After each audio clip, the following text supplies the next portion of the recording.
Kemudian Sa'id bin Musayyab itu membetulkan fatwa dari sebagian ulama yang keliru. Jadi sebagian ulama memberikan fatwa rojul itu harus dipisah selama setahun sebagai kafarohnya. Nah, itu fatwa yang keliru.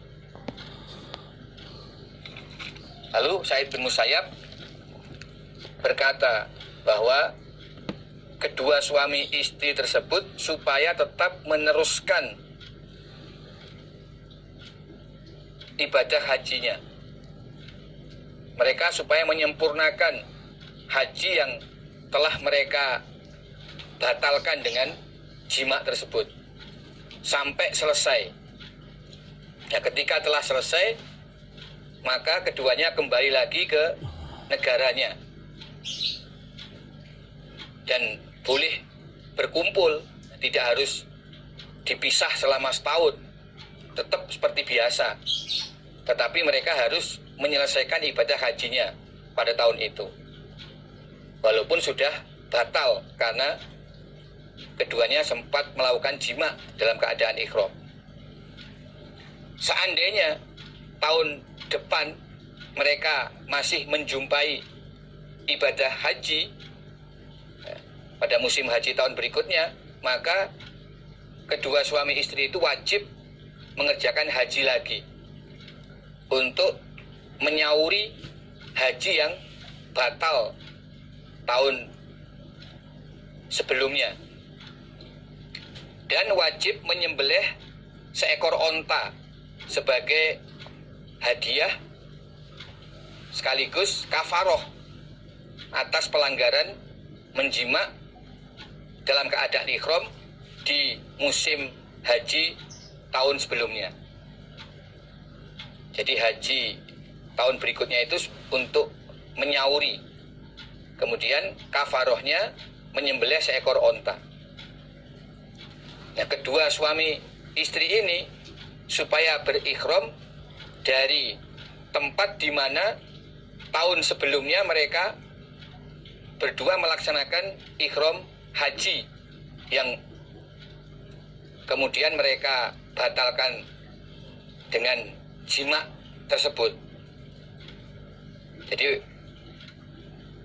mengulangi lagi haji tahun sebelumnya.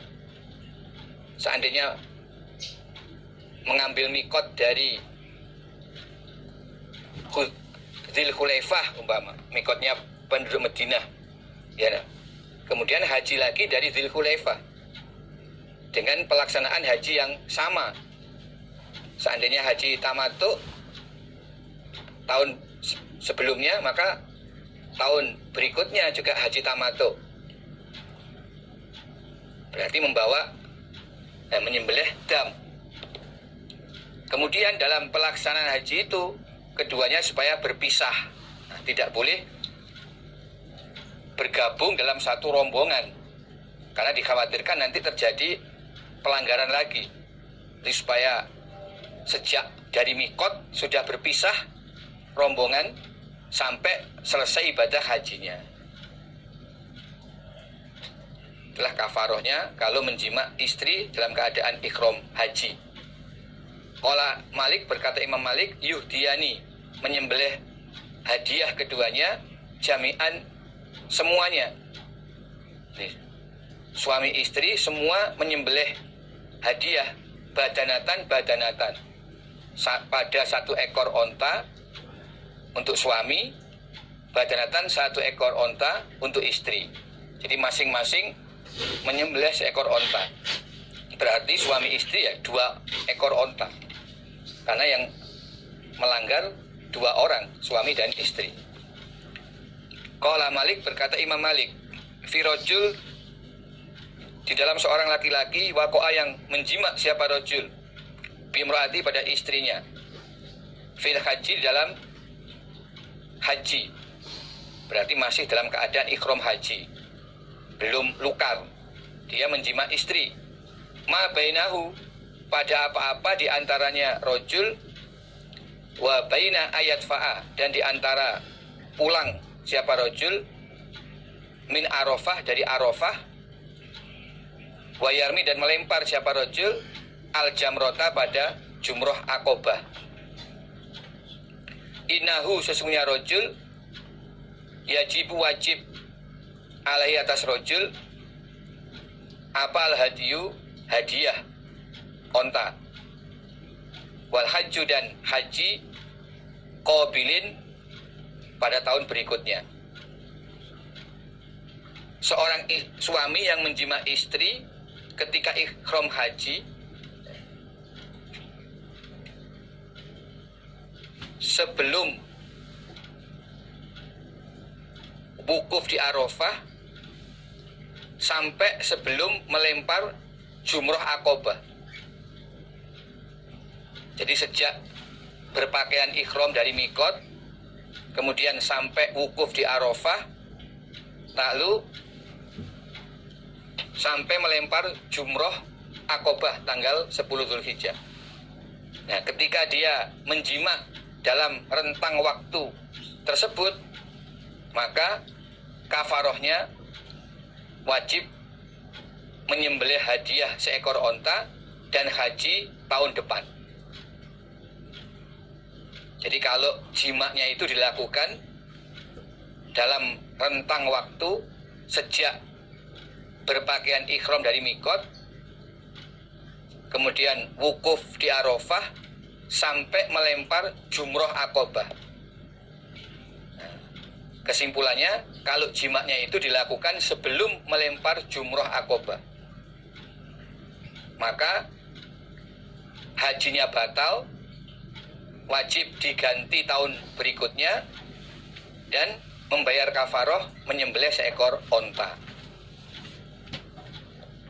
Qala, berkata Imam Malik, fa'ingkanat, maka jika ada apa isobatuhu, menjimaknya rojul ahlau, pada istrinya, ba'da romil jamroh, setelah melempar jumroh Aqobah, fa'ina ma'alaih, maka sesungguhnya wajib atas rojul ayak tamiro, umroh dia, wa yuhdi, dan menyembelih hadiah berupa onta.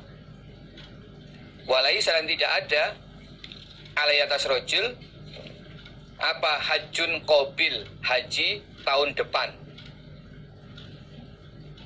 Jika menjimak kepada istrinya itu dilakukan setelah melempar jumroh Aqobah, berarti sudah tahalul awal, karena setelah melempar jumroh Aqobah itu sudah lukar, boleh melepas pakaian ihram tapi belum boleh jima.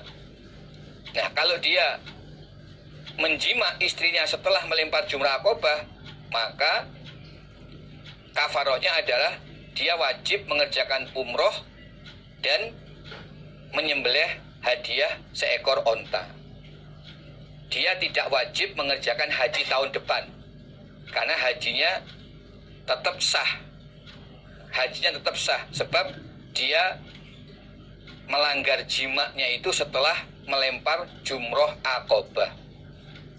Berarti sudah dalam keadaan tahalul awal. Hanya dia tetap melanggar, karena seharusnya jima itu baru diperbolehkan setelah tawaf ifadho.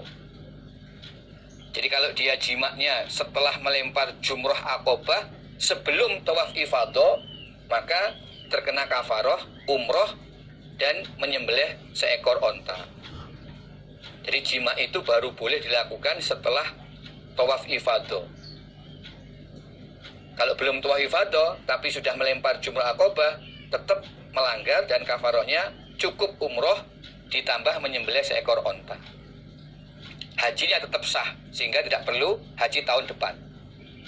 Qala Malik, berkata Imam Malik, waladhi, adapun yang yufsidu, merusak, al-hajja, pada haji, awil umrota, atau umroh, hatta yajiba, sehingga wajib, alai, atas rojul, fi zalika, dalam demikian itu pelanggaran, apa al-hadiyu, menyembelih onta, fil haji dalam haji awil umroh atau umroh adalah iltiqaul khitanain, bertemunya dua alat kelamin. Bertemunya dua alat kelamin, yaitu alat kelamin laki-laki dan alat kelamin wanita. Wa ilam yakun, dan meskipun tidak ada ma'un dafik, air yang memancar. Jadi perbuatan yang membatalkan haji atau umroh sehingga wajib menyembelih hadiah berupa onta di dalam haji dan umroh tahun berikutnya adalah terjadinya jima. Nah, jadi bertemunya dua alat kelamin itu maksudnya ya sudah terjadi jima, walaupun belum sampai memancarkan sperma. Jadi kalau sudah terjadi jima, yaitu masuknya alat kelamin laki-laki ke dalam alat kelamin wanita, walaupun belum keluar sperma, itu sudah membatalkan ihram haji atau ihram umroh. Jadi yang penting alat kelamin laki-laki sudah masuk ke dalam alat kelamin wanita, itu berarti sudah jima, walaupun belum sampai mengeluarkan sperma. Qala Imam Malik, wa yujibu, dan mewajibkan apa zalika demikian itu, aidon lagi, apa al-ma'ud dafik, air yang memancar. Idza kana, ketika ada siapa orang, idza kana, ketika ada apa, air, min mubasyaratin, dari berpelukan antara suami istri. Mubasyarah itu kulit bertemu dengan kulit, maksudnya apa, persentuhan dua badan suami dan istri. Jadi kalau keluar sperma karena terjadi persentuhan badan antara suami dan istri, ya, berpelukan dengan disertai nafsu sampai keluar sperma, itu juga mewajibkan adanya kafaroh, berarti juga membatalkan ihram haji atau umrohnya, atau hukumnya disamakan dengan jima. Jadi di sini Imam Malik memperinci yang dimaksud jima itu adalah pertama, masuknya alat kelamin laki-laki ke dalam alat kelamin wanita walaupun belum keluar sperma. Yang kedua, keluar sperma walaupun tidak berasal dari jima, tetapi karena persentuhan badan suami istri dengan disertai nafsu. Di mubasyarah itu berpelukan atau apapun, walaupun tidak sampai jima tetapi sampai keluar sperma, itu sama dengan jima. Jadi itu membatalkan haji dan umroh kalau dikerjakan masih dalam keadaan ihram. Itulah yang dimaksud rofas.